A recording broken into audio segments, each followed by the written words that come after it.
চড়াম চড়াম গুড় বাতাসা বোম মেরে দেবো, এই করে দেবো সেই করে দেবো। সেই কাকাকে চেনো তো?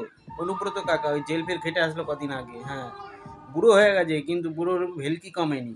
তো ভোটের আগে বলেছিল যদি বিজেপি জিতে যায় আমি এক পাশ ন্যাড়া হব, হাফ গোপ কেটে দেবো, হাফ দাড়ি চেঁচে দেবো, দিয়ে সারা বোলপুর ঘুরবো।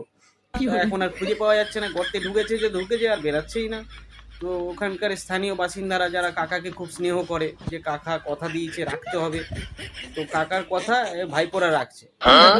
এই পোস্টারটার কারণ হচ্ছে উনি ভোটের আগে দেখবেন সাংবাদিকদের সামনে বিবৃতি দিয়েছিলেন যে বিজেপি যদি ক্ষমতায় আসে তাহলে উনি একদিকে চুল এবং একদিকে গোপ ন্যাড়া করে উনি গোটা বাজার ঘুরবেন। হ্যাঁ দাদা, আমি সাক্ষী আছি, আমি সাক্ষী আছি, উনি বলেছিল এই কথাটা, বলেছিল। হ্যাঁ হ্যাঁ বলেছিল। তা ওনাকে তো রেজাল্ট বেরোনোর পরে আর ওনাকে সেরকম দেখতে পাওয়া যাচ্ছে না। বুড়ো বয়সে গিয়ে ওনার একটু লজ্জাবোধ হয়েছে, সেই কারণে দেখতে পাওয়া যাচ্ছে না। খোপের মধ্যে ঢুকে পর্দা দিয়ে দিয়েছে যাতে কেউ খুঁজে না পায়, বুঝলা তো?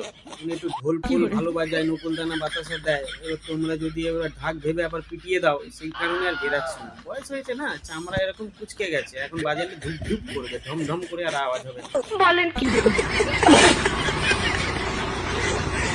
তা মানুষ ওনাকে দেখতে চাই যে একদিকে চুল এবং ন্যাড়া করে উনি যাতে ঘোরে, সেটাই দেখতে চাই, সেই হিসাবে আমি এটাকে বানিয়েছি।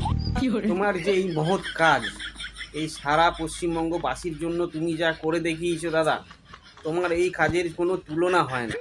তোমার এই গুড় বাতাসা না, তোমার আমি সন্দেশ খাওয়াবো, ঠিক আছে?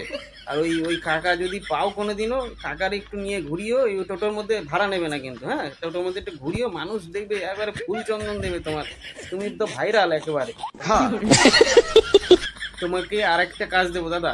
ওই দেবাংশু আর ওই শওকত মোল্লা বলেছিল যদি ভোটে হেরে যায় আর ওদের নামে কুত্তা পুষতে। তা এক কাজ করো, পরের বার দুই পাশে দুটো কুত্তারে বসিয়ে এটা নাম দিও, হ্যাঁ।